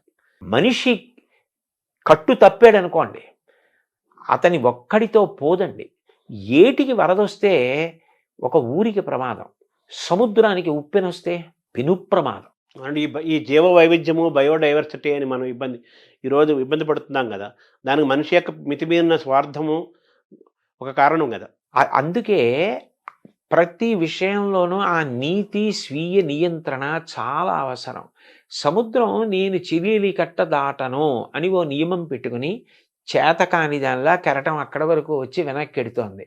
సముద్రం నేను ఎన్నాళ్ళు ఇలా ఉంటాను, ఏడాదికి ఒక్క 2-3 రోజులు నా ఇష్టం వచ్చిన చోట ఊళ్ళోకి ఎడతానంటే, అన్నేళ్ల నుంచి అలా నియమానికి సముద్రం కట్టుబడి ఉన్నప్పుడు కట్టుబడ్డానికి మనిషికి ఎందుకు కష్టం? అంటే ఒక్క మనిషి తప్ప మిగతా ప్రకృతి జంతువులన్నీ కూడా సహజంగా ప్రవర్తిస్తున్నాయి. మనిషే మారిపోతున్నాడు కదా. అంత మారిపోవలసిన అవసరం లేదండి. అయితే అతి తెలివితేటలు కూడా మంచిది కాదు. కాలం మారుతోంది, మేము మారుతున్నాం అంటూ ఉంటారు. కాలం మారడం అంటే కాలానికి ప్రధానం సూర్యచంద్రులు. సూర్యుడు తూర్పును ఉదయించడం మానేశాడా, పశ్చిమాన్ని అస్తమించడం మానేశాడా? ఋతువులు 6 అలాగే ఏర్పడుతున్నాయి. శీతాకాలంలో చలేస్తోంది, హేమంత ఋతువులో మంచు పడుతోంది. ఎప్పుడు ఎలా ఉంటుందో అలాగే ఉంది. కాలం ఎక్కడ మారింది? కాలం ఏం మారలేదు. మనం మారి కాలం మీద నెట్టేస్తున్నాం. మారింది మనిషి ఒక్కడే మారాడు. కానీ ఆ మారడం మంచిగా మారితే పర్వాలేదు. మంచిని వదిలిపెట్టి మారకూడని రీతిలో మారి దాన్ని కాలం మీదకో ఇతరుల మీదకో నెట్టేస్తే తర్వాత ఆఖరణ ముప్పుని మాత్రం మనిషే మొట్టమొదట భరించవలసి ఉంటుంది. ఇప్పుడు మన కరోనాలు కానీ, ప్రకృతి వైపరీత్యాలని అటువంటివి. మనిషి దూరం అవుతున్న కాలంలోకి మనం వచ్చేసాం. ఇప్పుడు ఎథిక్స్, వాల్యూస్ అంటే పిల్లలకి ఈతుకు చెప్పాలంటే మామూలుగా physics, chemistry, mathematics, economics, history ఇవన్నీ ఉన్నాయి.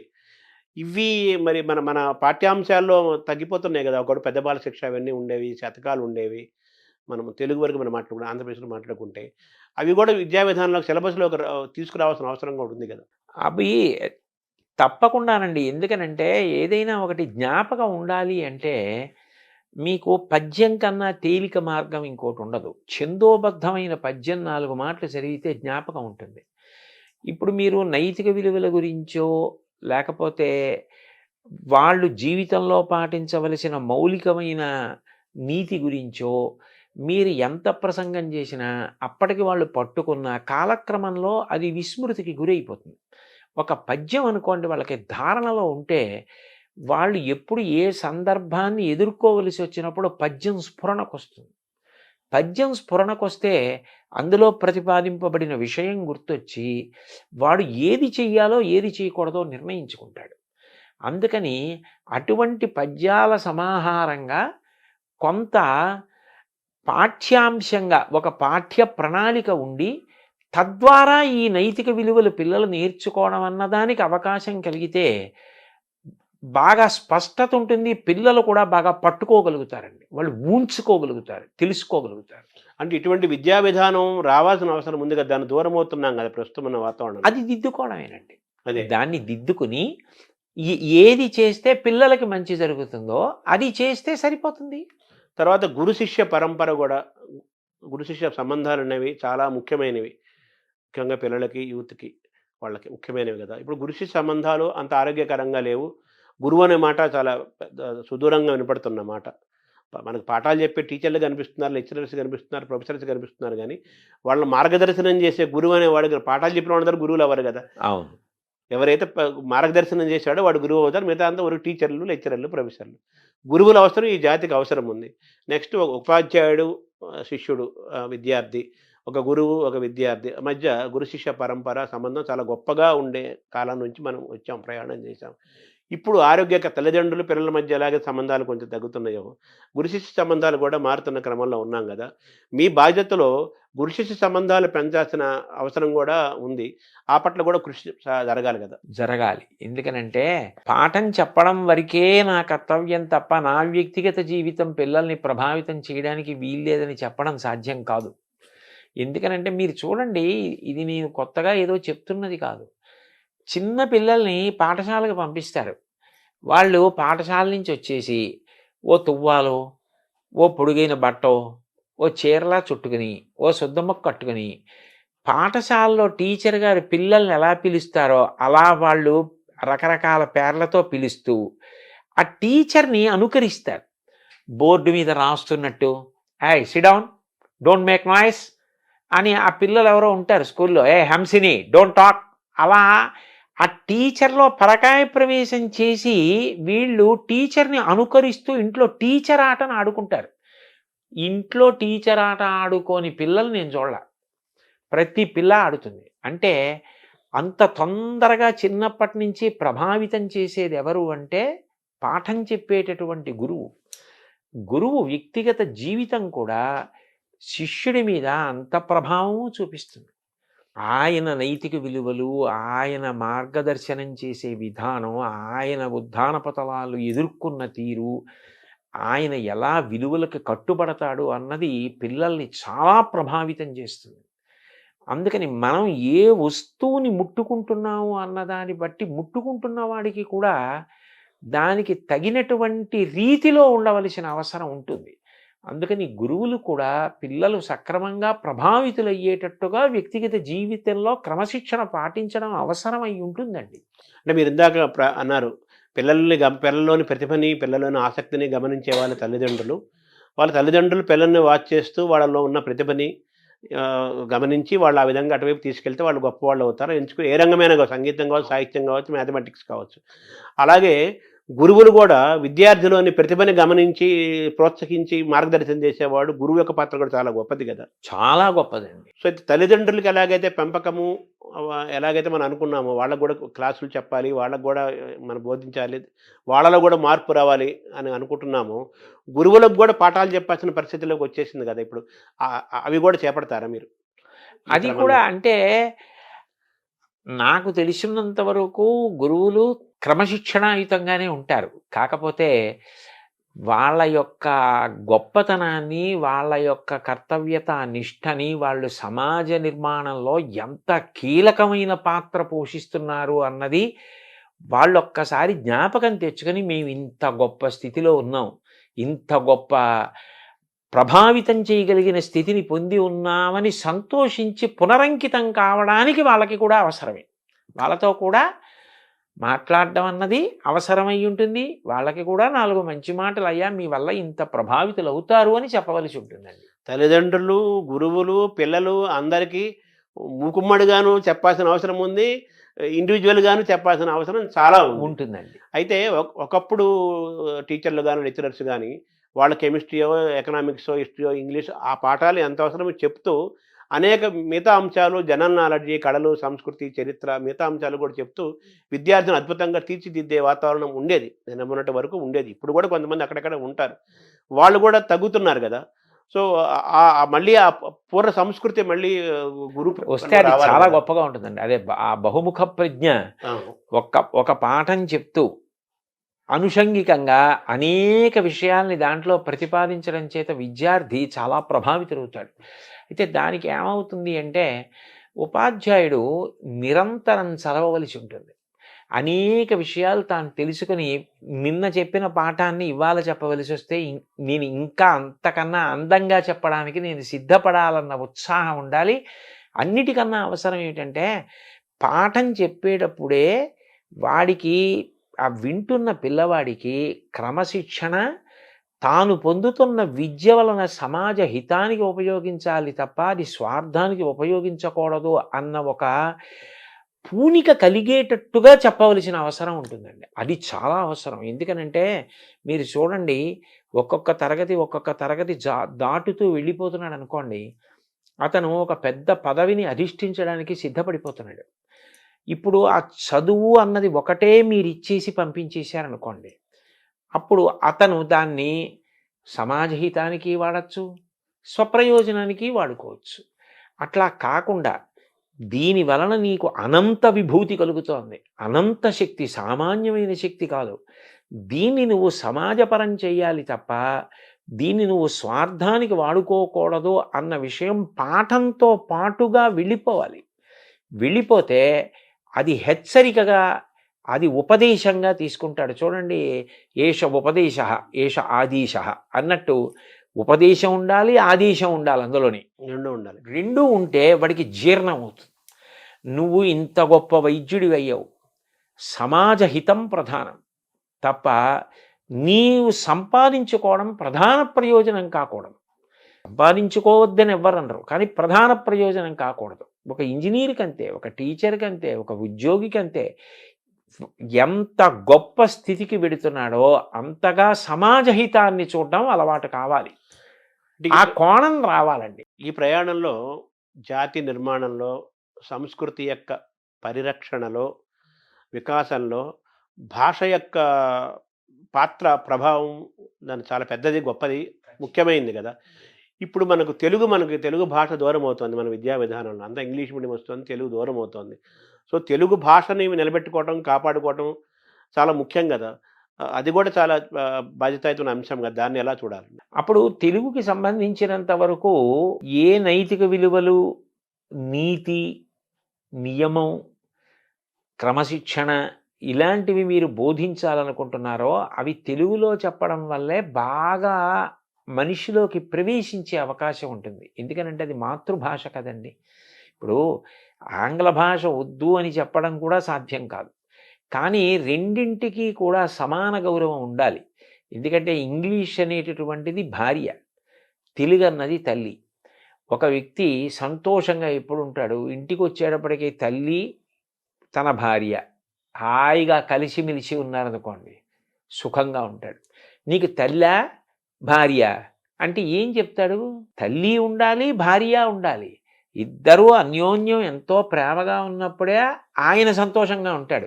ఇంగ్లీష్ అన్నది తాను ఇంకా ఇంకా వృద్ధిలోకి రావడానికి, ఇంకా ఎక్కువ గ్రంథాలు చదువుకోవడానికి, తాను బాగా పరిఢవిల్లడానికి ఉపయోగపడాలి. తెలుగు అన్నది మౌలికంగా తను ఎక్కడ పుట్టాడు, ఆ సంస్కృతి ఏమిటి, ఆ సంస్కృతిని నిలబెట్టుకోవడానికి, తను ధరించడానికి, అందులో ఉన్న వాంగ్మయం, దానికి ఉన్న కళలు, వాటిని పోషించుకోవడానికి అది అవసరం. ఒక తెలుగువాడిగా పుట్టినవాడు తెలుగు సంస్కృతిని పోషించుకోవాలి. సంస్కృతి పోయిందనుకోండి అర్థమే లేదు, మూలమైపోయినట్టు. ఆ సంస్కృతిలో భాష భాగం కదా, ప్రధానమైన భాగం. కాబట్టి తెలుగు అనేటటువంటిది ఈ నైతిక విలువల బోధనకి తెలుగులో ఉంటే పిల్లలకి తేలికగా అర్థమవుతుంది. ఇప్పుడు మీరు ఆంగ్ల భాషలో ఏదో వేమన శతకం చెప్పడం కన్నా, ఆంగ్ల భాషలో సుమతీ శతకం చెప్పడం కన్నా, సుమతీ శతకాన్ని తెలుగులో చెప్పడం ఎంత తేలిగ్గా ఉంటుంది. సుమతీ శతకం తెలుగులో చెప్పు, షేక్స్పియర్ గురించి ఇంగ్లీష్లో చెప్పు, ఎవరు కాదంటే కబీర్ గురించి హిందీలో చెప్పు. అందుకని నీతి, నియమం ఇలాంటివి చెప్పవలసి వచ్చినప్పుడు తెలుగులో చెప్పడమే అందం. అంటే 1వ తరగతి నుంచి ఇంటర్మీడియట్ వరకు సరే ఇంగ్లీష్ అవసరము, సమాజం, ఉద్యోగము అవసరం, ఎవరు కాదంటం లేదు. అదేం కొత్త విషయం ఏం కాదు. ఇంగ్లీష్ ఏం తెలుగు వాళ్ళకి కొత్తదేం కాదు. సర్వేపల్లి రాధాకృష్ణ ఆయనకంటే ఎవరున్నారు గురువు? ఇప్పుడు ఆయనకి అంత ఇంగ్లీష్ వచ్చు, తమిళ వచ్చు, చాలా భాషలు వచ్చు కదా. పివి నరసింహరావు ప్రధానమంత్రిగా చేశాడు, ఆయనకి ఎన్ని భాషలు వచ్చు. అవునండి, ఎన్ని భాషలే నేర్చుకోవాలి, కానీ మన తల్లి భాషను కాపాడుకోవాలి. మీరు ఎథిక్స్ అవన్నీ బాగా చేరాలంటే మాతృభాషలన్నీ బాగా చేరతాయి. కాబట్టి కనీసం 1వ తరగతి నుంచి ఇంటర్మీడియట్ వరకు తెలుగు కంపల్సరీగా ఒక సబ్జెక్టుగా ఉండాలి. మీరు అన్నట్టుగా ఎథిక్స్, వాల్యూస్ బాగా చేరాలి అంటే తెలుగు మాతృభాష, ఏ భాష అయితే ఆ భాష, మన తెలుగు కాబట్టి తెలుగు తప్పనిసరిగా ఉండాలి అనేది మీరు చెప్పే అంశం. సో ఆ విధంగా కూడా మీ కృషి చేస్తారు, ప్రభుత్వానికి ఈ విషయాలు కూడా తెలియజేసే ప్రయత్నం చేస్తారు. అయితే ఆరోగ్యం కూడా చాలా ఇంపార్టెంట్. మీరు ప్రారంభం అన్నారు ఫిట్నెస్ గురించి, దృఢత్వం. ఇప్పుడు మీరు అన్నారు నాకు ఒకప్పుడు బాగా ఉండేవాడిని, ఇప్పుడు కాస్త కళ్ళజోడు వచ్చింది, కొంచెం మోకాళ్ళ నొప్పులు వచ్చినాయి అంటే ఇప్పుడు 60 దాటిన తర్వాత 50 60 దాటిన తర్వాత ఇప్పుడు చిన్నపిల్లలకే కళ్ళజోడులు వచ్చేస్తున్నాయి. సో కాబట్టి ఆరోగ్యం కూడా చాలా ఇంపార్టెంట్ కదా. సో ఆరోగ్యం పట్ల ఒక అవగాహన కలిగించటము, ఆహార నియమాలు ఇవి కూడా యువతని బాల్యాన్ని శక్తివంతంగా నిర్మాణం చేయడంలో ఆరోగ్యం యొక్క పాత్ర చాలా ముఖ్యం కదా. వాటిని కూడా మీరు టచ్ చేస్తారా? ఖచ్చితంగానండి, అనుమానం లేకుండా. నేను పిల్లల్ని ఉద్దేశించి చేసినటువంటి ప్రసంగాల్లో దీన్ని స్పృశించకుండా ఎప్పుడూ మాట్లాడను. ఎందుకనంటే అసలు మూలం శరీరమే కదండి. శరీరం అన్నది అత్యంత ప్రధానమైనటువంటి విషయం. అందులో ఏది పడితే అది పడేస్తే అది ఆరోగ్యంగా ఉండమంటే ఎట్లా ఉంటుంది? దాంట్లో ఏది వెళ్ళాలో అది విడితేనే అది మీరు చేయవలసిన పనికి అనుగుణంగా మీకు సహకారం చేస్తుంది. కాబట్టి దాని విషయంలో పరాకు పనికిరాదు. 2, మీరు ఒకటి గమనించండి, అనారోగ్యం తనంత తాను మీ ప్రమేయం లేకుండా అనుకోకుండా వచ్చిందనుకోండి, అది వేరు, దానికి ఎవరిది తప్పు కాదు. ఆరోగ్యం మీద ప్రభుత్వం కోటాను కోట్ల రూపాయలు ఖర్చు పెట్టవలసిన అవసరం లేకుండా పౌరులు ఎవరికి వారు ఆరోగ్యంగా ఉండడం పట్ల జాగ్రత్త వహించడం అలవాటై జాతి గౌరవంగా ఆరోగ్యంగా ఉండడం అలవాటు చేసుకుందనుకోండి, వైద్య ఆరోగ్య శాఖ మీద ఎంత ఖర్చు తగ్గుతుందంటారు? ఒక్క డిస్పోజబుల్ నీడిల్ వాడాలి అంటే, కొనాలి అంటే ఎంత అవుతుంది? ప్రతిరోజు కొన్ని లక్షల మందికి ఆ రక్తం తీయాలి అంటే డిస్పోజబుల్ నీడిల్స్ వాడాలంటే ఎన్ని కోట్ల రూపాయలు అవుతుంది. అది వాళ్ళ ప్రమేయం లేకుండా వాళ్ళు ఏ తప్పు చేయకపోయినా ఏదో అనారోగ్యం వచ్చిందనుకోండి, అది ఎవరు దాన్ని తప్పు పట్టరు. కానీ తను తినకూడనివి తినడం, తను త్రాగకూడనివి తాగడం, తను వ్యసనపరుడు కావడం, తను వ్యాయామం చేయకపోవడం, 4 అడుగులు నడవకపోవడం, వయస్సులో ఉండి 1 కిలోమీటర్ కూడా పరిగెత్తకపోవడం, అసలు సంధిబంధముల పట్ల జాగ్రత్త లేకపోవడం, దాని వలన అనారోగ్యం తెచ్చుకోవడం, వేలకి వేలు లక్షలకి లక్షలు ఖర్చు అయిపోతూ ఉండడం, ఇదంతా నిరర్ధకమైన విషయం కదా. అది 2 మానసికంగా కూడా చాలా తీవ్రమైన పరిస్థితిని కల్పిస్తుందండి. ఇప్పుడు నేనే ఉన్నాను, ఎక్కడికో ప్రవచనానికి వెళ్ళాలి. నేను ప్రవచనానికి వెళ్ళడం నా ఆరోగ్యం దాని మీద ఆధారపడదు. చుట్టుపక్కల ఉన్న వాళ్ళు కూడా ఆరోగ్యంగా ఉన్నప్పుడే అందరూ ఎవరి కర్తవ్యం వాళ్ళు చేయగలరు. వినేవాడు కూడా ఆరోగ్యంగా ఉండాలి, అది మీరు చెప్పింది వాడు వినాలి కదా. అందుకని ఇది చాలా అవసరం అండి, చాలా చాలా ముఖ్యమైన విషయం అది. సో విద్యాశాఖ, సాంస్కృతిక శాఖ, క్రీడా శాఖ, ఇన్ని శాఖల మధ్య సమన్వయం చేసుకుంటూ వెళ్ళాలి. మీరు అంత బాధ్యత గల పాత్రలోకి మీరు పోషించాల్సి వస్తుంది. అంటే నేను పోషించడం చెప్పడం వరకు మీ వరకు మీ మనసులో ఒక ప్రణాళిక అది అక్కడ వరకు. ఇవి అన్నీ కూడా విద్యార్థుల విషయంలో అత్యంత అవసరమైన విషయాలండి. నా వరకు నాకైతే విద్య నేర్పుట అన్న మాటలో పిల్లాడికి చదువు చెప్పడం, పుస్తకాల్లో ఉన్న విషయం చెప్పడం ఒక్కటి కాదు అని నేను బాగా నమ్ముతాను. ఒక పిల్లవాడు శారీరకంగా పెరగడం, మానసికంగా పెరగడం, నీతి నియమాలు తెలిసి ఉండడం, భగవంతుడు వాడికి ఏ తెలివితేటలు ఇచ్చాడో ఆ తెలివితేటల్లో వాడు చాలా బాధ్యత కలిగిన పౌరుడు కావడం. విద్య, ఆరోగ్యము, క్రీడలు, కళలు, చరిత్ర, సంస్కృతి, మానసిక, శారీరక, సామాజిక అన్ని రకాల వైభవాన్ని వాడు పొందాలి. పొందితే అమ్మో, లేకపోతే తరం మారేటప్పటికీ దేశం ఇంకా ఉన్నతిని పొందాలి. కానీ దేశం పతనం వైపుకి వెడితే ఎక్కడో తేడా జరుగుతోంది, ఎక్కడో దోషం జరుగుతోందని గుర్తు కదండి. ఆ విషయంలో ఎంతో జాగ్రత్త తీసుకోవలసిన అవసరం ఉంది కదా. సో ఇన్ని శాఖల మధ్య సమన్వయం జరగాలి, ఉండాలి. అది మనం చేసేది కాదు, అన్ని సమన్వయాలు మనం చేయలేము. ప్రభుత్వం మనం ఎంతవరకు అంటే దీని అవసరాన్ని మనం నమ్మినదేదో అది త్రికరణ శుద్ధిగా చెప్పడం వరకు మన కర్తవ్యం. ఈ క్రమంలో ప్రభుత్వము, ప్రజలు ఇద్దరూ భాగస్వామ్యం ఇవ్వాలి కదా, కేవలం ప్రభుత్వం కాదు కదా, ప్రజలు అవ్వాలి కదా. ఇందులో సంకుచిత దృష్టి వదిలిపెట్టాలండి. ఎంత వదిలిపెట్టాలి అంటే, చాగంటి కోటేశ్వరరావు గారు ఇవాళ ఏదో పదవిని ఆశించి వెళ్ళిపోయాడు, ఇలాంటి అక్కర్లేని ఆలోచనల కన్నా ఆయన వయసుని ఆయన దృష్టిలో పెట్టుకుని పిల్లలకి 4 మంచి మాటలు చెప్పడం కన్నా, 4 పిల్లలకి నా జీవితం పనికొస్తే, నా శ్వాస పనికొస్తే అంతకన్నా నాకు సంతోషం ఏమిటని వెళ్ళాడని అర్థం చేసుకోగలిగిన విషయంగా ఇతరులు కూడా జాగ్రత్త పడాలి. అందరూ సంకుచిత బుద్ధిని విడనాడి పిల్లల విషయంలో మాత్రం చేతులు కలిపి ఒకటిగా నిలబడితేనే జాతి నిర్మాణం జరుగుతుంది. అంటే ఒకప్పుడు మనం తల్లిదండ్రుల గురించి మాట్లాడుకున్నాము, గురువుల గురించి మాట్లాడుకున్నాము. ఒకప్పుడు మనకు అమ్మమ్మలు, బామ్మలు, పెద్దవాళ్ళు భారత, భాగవత, రామాయణ కథలు చెప్పేవాళ్ళు. అది కూడా మనం దూరం అవుతున్నాం కదా. సో వాళ్ళని కూడా మనం ఇన్వాల్వ్ చేయాలి, తాతల్ని, అమ్మమ్మల్ని, నాయనమ్మల్ని కూడా. అయ్యో, అసలు నిజానికి నా దృష్టిలో అయితే తాతగారి పక్క మనవడికి విశ్వవిద్యాలయం. అదే తాతగారు మనవణ్ణి పక్కన పడుకోబెట్టుకుని వాణ్ణి గుండెల మీద జోకొడుతూ తాతగారు చెప్పినటువంటి కథలే ఉన్నాయో మనవడికి జీవితాంతం జ్ఞాపకం ఉండిపోతాయి. ఆయన అనుభవజ్ఞుడు, జీవితంలో ఎన్నో ఎత్తుపల్లాలు చూసినవాడు. అటువంటి తాత పక్కన పడుకుని తాతగారు చెప్పిన మాటలు వినడం మనవడికి జీవితంలో గొప్ప అదృష్టం. తాతగారు చెప్పిన మాటలు వినాలి, తాతగారి పక్కన కూర్చోవాలి, నాయనమ్మ పక్కన కూర్చోవాలి. ఎందుకు వచ్చాయండి రామాయణ, భారత, భాగవతాలు? అవన్నీ ఏవో ఆ సంకుచితమైనవి అని అనుకోకూడదు. పొగట్టకి లొంగిపోయి ఎంత శక్తి ఉన్నవాడైనా శల్యుడు ఏమైపోయాడు? ఆనాడు భారతదేశంలో కృష్ణుడు ఎంత గొప్ప సారథో శల్యుడు అంత గొప్ప సారథి. కానీ పొగట్టలకి లొంగిపోయి చిట్ట చివరికి శల్య సారథ్యమన్న అప్రతిష్ట తెచ్చుకున్నాడు. నీకు ఎంత శక్తి ఉన్నా పొగట్టలకి లొంగిపోయే బలహీనత ఉంటే అలా అయిపోతావనడానికి ఇంకా శల్యుడి కన్నా ఉదాహరణ ఎవరుంటారు? ఎలా మహాభారతం పనికిరాని గ్రంథమైంది?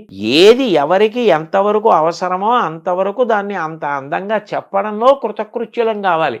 అంతేగాని ప్రతిదాన్ని విమర్శించడంలో, ప్రతిదాన్ని తక్కువ చేయడంలో మనం గొప్పవాళ్ళం అయిపోతామా? అవం. సమస్యకు పరిష్కారం కావాలి కానీ సమస్యను మళ్ళీ మాట్లాడాలి. పిల్లల విషయంలో పిల్లలకి ఏది చెప్పి ఎలా చెప్తే వాళ్ళు వృద్ధిలోకి వస్తారన్నది చాలా ప్రధానం. వాడు నీతి నియమాలు పాటించాలి. వాడు మంచి విద్యార్థిగా తయారైతే తల్లిదండ్రులకి బాసట, అన్నదమ్ములు, అక్క చెల్లెళ్ళు, ఆ వీధిలో ఉన్నవాళ్ళు, ఆ ఊళ్ళో ఉన్నవాళ్ళు, ఆ దేశంలో ఉన్నవాళ్ళు, ప్రపంచం ఎంత సంతోషిస్తుందండి ఒక్క వ్యక్తి అలాంటి వాడు తయారైతే. ఇక అలా కానీ ఒక రాష్ట్రంలో విద్యార్థుల పట్ల కర్తవ్య దీక్షతో నడిపించగలిగితే, ప్రయత్నం చేస్తే నా నమ్మకం ఏంటంటే పిల్లలు వింటారు. అది నా నమ్మకం.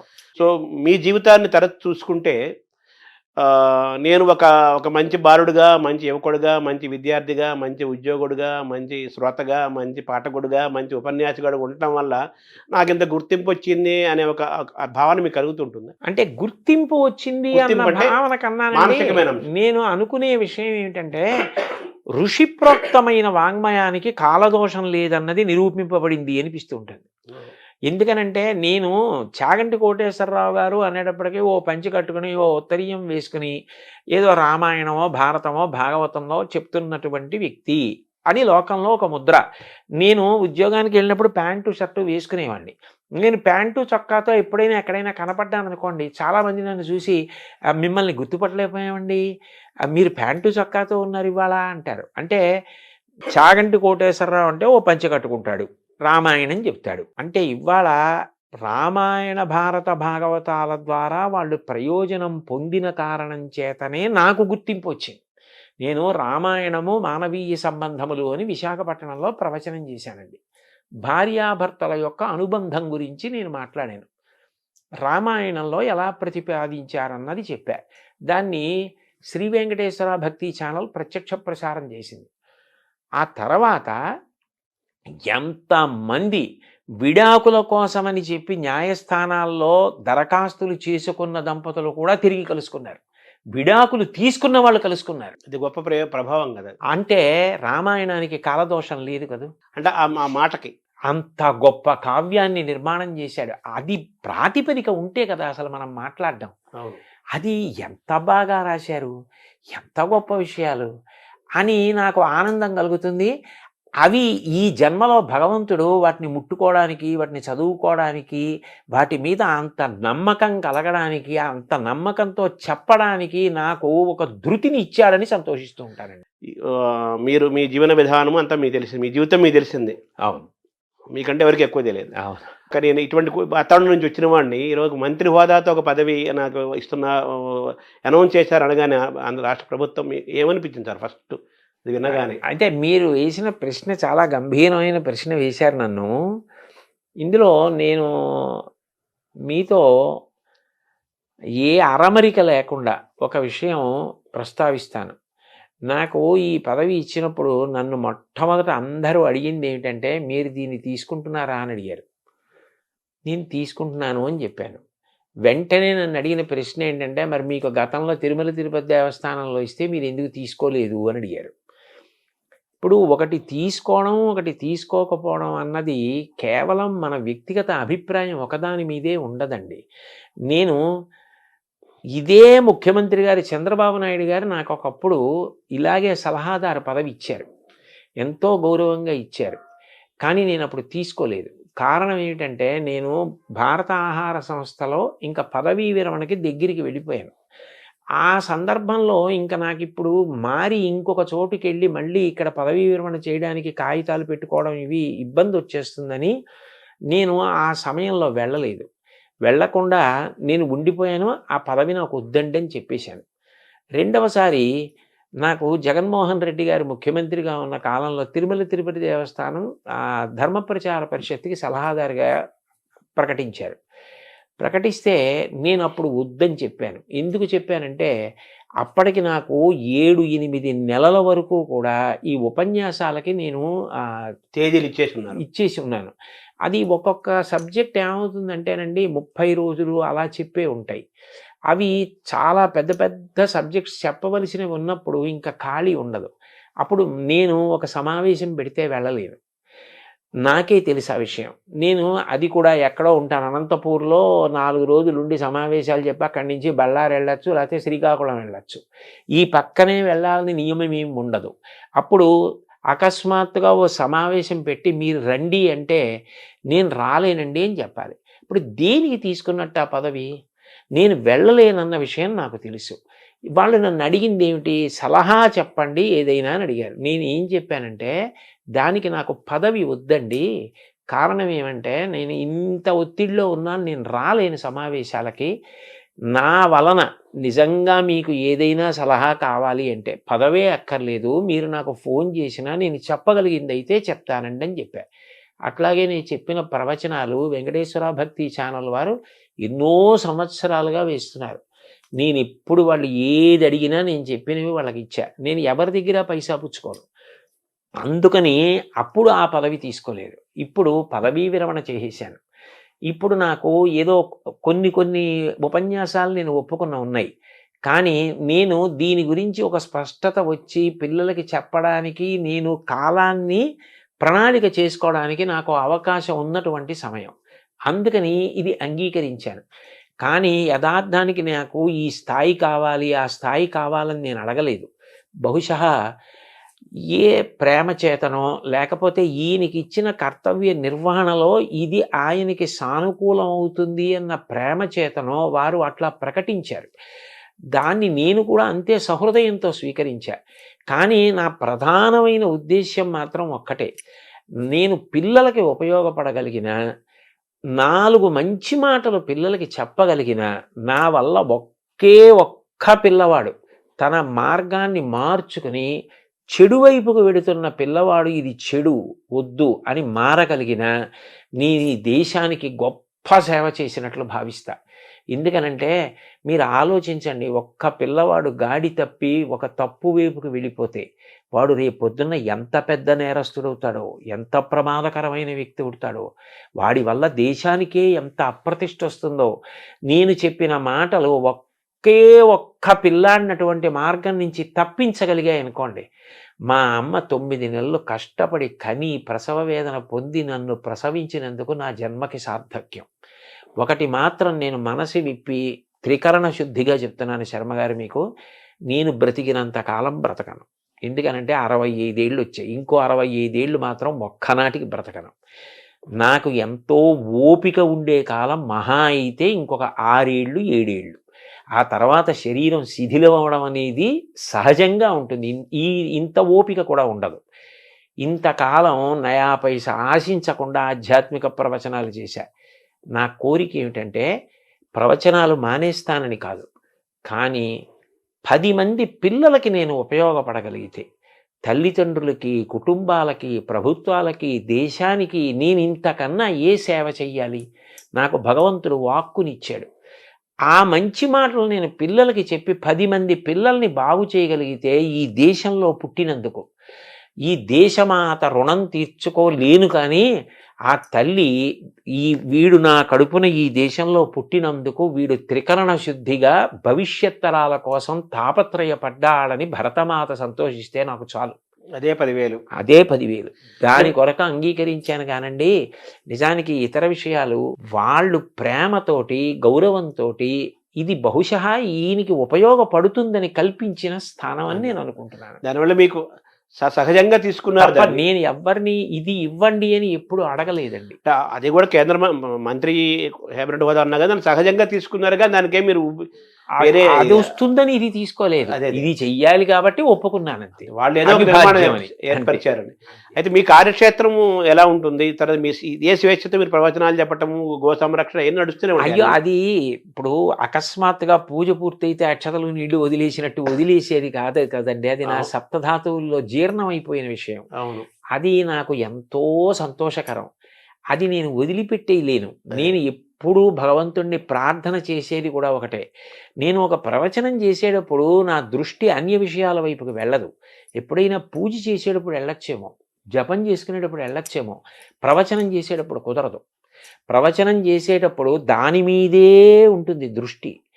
అంటే ప్రవచనం చేసేటప్పుడు నేను వెళ్ళిపోగలిగితే భగవంతుని వైపే దృష్టి పెట్టి వెళ్ళిపోతానని నాకు ఒక పెద్ద ఆశ. అలాంటిది నేను ప్రవచనాలు వదిలేస్తానని ఎలా అనుకుంటాం? వదలలేను. కానీ నేననేది ఏంటంటే ప్రవచనానికి విద్యార్థులకి సంబంధం లేదని అనుకోకూడదు. నేను మొన్న విశాఖపట్నంలో ప్రవచనానికి వెళుతుంటే బోళ్ళంతమంది పిల్లలు ఉన్నారు. నేను ఎందుకో వచ్చారు లా ఉందనుకుని సభలోకి వెళ్ళిపోయారు. రెండో రోజు కూడా సభలోకి వెళుతుంటే పిల్లలు అందరూ ఉన్నారు. నేను అందులో ఒక అమ్మాయిని పిలిచి అడిగా, అమ్మాయి ఏమి నువ్వు వచ్చావు అని అడిగాను. అడిగితే ఆ పిల్లంది, మాకు ఇది ఆధ్యాత్మిక ప్రవచనంలా అనిపించదండి, మాకు ఇందులో మేము పాటించవలసిన విషయాలు అనేకం అర్థమవుతున్నాయి. రాటు పోటు తట్టుకుని నిలబడ్డం అంటే ఏమిటన్నది మేము రాముడి గురించి మీరు చెప్తున్నప్పుడు వింటున్నాం. ఏ వయసు అమ్మాయి సార్ అప్పుడు? ఆ అమ్మాయి ఆ పక్కనే గాయత్రి ఇంజనీరింగ్ కాలేజ్ అని ఉంది, 20 అందులో చదువుకుంటున్నటువంటి పిల్ల. అదే. అంటే ప్రవచనంలోనే అంతర్భాగంగా వాళ్ళు ఎరుకోగలుగుతున్నారు. అవును. ఎవరికి కావలసింది వాళ్ళు ఎరుకుంటున్నారు. అప్పుడు ప్రవచనం మాత్రం పిల్లలకి పనికొచ్చేది కాదని ఎలా అనగలరు? దానికి వచనమే వయసు ప్రవచనం పరిమితి అవుతుంది, అంతే కదా. కదా. అందుకని చెప్పి అది నడుస్తుంది, ఇది నడుస్తుంది. కానీ కేవలం పిల్లల కోసమని ప్రభుత్వ పరంగా నాకున్న ప్రయోజనం ఏమిటంటేనండి, ప్రభుత్వానికి ఒక శక్తి ఉంటుంది. పిల్లలందరినీ కూర్చోపెట్టగలదు, ఉపాధ్యాయుల్ని కూర్చోపెట్టగలదు, తల్లిదండ్రుల్ని కూర్చోపెట్టగలదు. ఎక్కడైనా సమన్వయంలో మనం ఈ మార్పు చేద్దాం, ఇది బాగుంటుంది అనిపించింది అనుకోండి, చెయ్యగలదు. వాళ్ళది సార్వభౌమాధికారం. అప్పుడు నేను ఈ దేనికోసం ప్రయత్నిస్తున్నానో అది సాధించడం తేలిక. అంటే మనం అనుకున్న విద్యా నిర్మాణం ఒక కానీ మంచి పని చేయగలుగుతాం. వాళ్ళ చేతిలో వ్యవస్థలు ఉంటాయి. తర్వాత వాళ్ళు జీవో తీసుకొచ్చి పాలసీస్ తీసుకొచ్చేసి అన్ని విద్యా విధానం అన్ని మార్పులు చేర్పులు చేయగలుగుతారు. ఇలాంటి వాతావరణం ఉంటే మంచి విద్యార్థులు తయారవుతారు, మంచి యువత తయారవుతారు అని చెప్తే మీరు చేయడానికి వాళ్ళకి గవర్నమెంట్ కాబట్టి అది అవకాశం ఉంటుంది. అందుకని నేను ఆ పదవిని స్వీకరించడానికి కారణం అండి. మీ కార్యక్షేత్రం ఎక్కడ ఉంటుంది? నేను ఎక్కడ ఉంటే అదే కార్యక్షేత్రం. అంతే, ఈ స్వేచ్ఛ మీదే. అంటే ఎందుకనంటే నేను ఎప్పుడు ఎక్కడ మాట్లాడుతున్నా ఇది మాత్రం మరింత బాగా గుర్తు పెట్టుకుని ఉంటాను. ఎందుకంటే సభలో 10 మంది పిల్లలున్నా పిల్లలకి పనికొచ్చే మాట కూడా కలపడానికి ప్రయత్నం చేస్తూనే ఉంటాను. అప్పుడు నేను ఎప్పుడు ఎక్కడ ఏది మాట్లాడుతున్నా నాది కార్యక్షేత్రంగానే మాట్లాడుతూ ఉంటానండి. సో మీలో ఉన్న ఆనందాన్ని గమనిస్తుంటే ఏదో స్కూల్ కొత్త పుస్తకాలు గురిస్తే పిల్లవాడు ఎంత ఆనందపడతాడో అలాగా మీరు నాకు చాలా ఇష్టమైన పనికి మీకు బాగా దగ్గర అవుతున్నాననే ఒక ఆనందం మీరు నాకు అనిపిస్తుంది. చాలా సంతోషం శర్మ గారు. మీతో నేను మనసు విప్పి ఈ సందర్భంలో ఒక విషయం చెప్తా. సాధారణంగా ప్రవచనాలకి పిలిచేవాళ్ళు ఏదో రామాయణం చెప్పండి, భారతం చెప్పండి, భాగవతం చెప్తానంటారు. నేను అంత సంతోషంగా చెప్తా. కానీ పిల్లలకి చెప్పడానికి అన్న కోరిక తీరాలని నేను పదవీ విరమణ చేసేసిన తర్వాత ధర్మవర్ధిని అని ఒక సంస్థని పెట్టి నేను ₹1,00,000 ఇచ్చాను ఆ సంస్థకి. ఇచ్చే ఆ సంస్థ పని ఏమిటంటే పిల్లల్ని ఉద్దేశించి మాట్లాడడం. దానికోసం ఒక పుస్తకం కూడా తయారు చేసి శ్రీకాకుళంలో డాక్టర్ హర్షవల్లి గారని నాకు సోదరీ సమానురాలు, ఆవిడ దగ్గర ఆ పుస్తకాన్ని ఆవిష్కరించి పిల్లలకి ఉచితంగా ఇచ్చి వాళ్ళకి శిక్షణా తరగతులు నడిపాం. అంటే ఇవాళ ఇందులోకి వెడుతున్నాననే కాదు, పదవీ విరమణ 2018లో చేసినప్పటి నుంచి నాకు ఈ ఆధ్యాత్మిక ప్రవచనంతో పాటు పిల్లలకి ఏదో చెయ్యాలి, పిల్లలకి మంచి చెప్పాలని ఏదో తాపత్రయం అండి. అందుకని ఇప్పుడు అది నాకు మరింత తేలిక కదూ.